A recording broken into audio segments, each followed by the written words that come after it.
Now that we have our instructor functionality ready, it's time to add some links to our navigation bar to schedule classes and view upcoming ones. Go to VS Code and open navigation blade file. We have the navigation links here. Next to the dashboard, let's add two links. So copy this and paste it 2 times. One is schedule a class and the other one view upcoming ones. So let's say upcoming classes. Let's change the routes as well. This would be schedule.create and this is schedule.index. We have to change the route name here as well to highlight the current route. So schedule.create and this is schedule.index. Now we have to add these links down here in the responsive section as well, but I'm going to skip that for now. Okay, let's see what this looks like. Go to the browser and yes, we have the scheduler class linked correctly and upcoming classes as well. We can view them. However, if we log out and log in as a member, even a member is able to see scheduler class and upcoming classes. Of course, we can't access these links because we are using the custom middleware and we're restricting access, but they're present.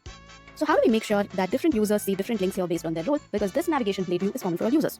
For this, we can use something called gates in Laravel. Gates are a way to define permissions which determine if a user is authorized to perform a given action. To define a gate, go to VS Code and open auth service provider within app providers. Down here, within the boot method, use the gate facade to define what action can be performed by whom. So gate, define, and the first argument here will be the action. You can call it anything, so let me say schedule class.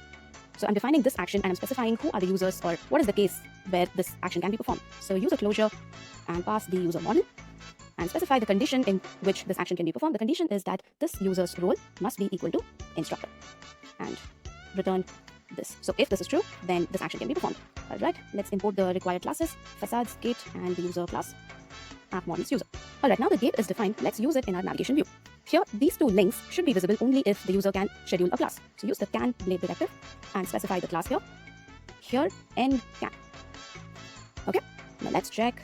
Yeah, because I'm logged in as a member, I'm not able to see these two links now. Let me try and log out, log in as an instructor, and great, I'm able to see both the links here. This is a very elegant way to allow authorized users access to certain functionality in your app. We just use gates in a blade view, but we can use it in controllers too using the allows method. I recommend you to check out more details in the documentation now that you know how and where to use gates.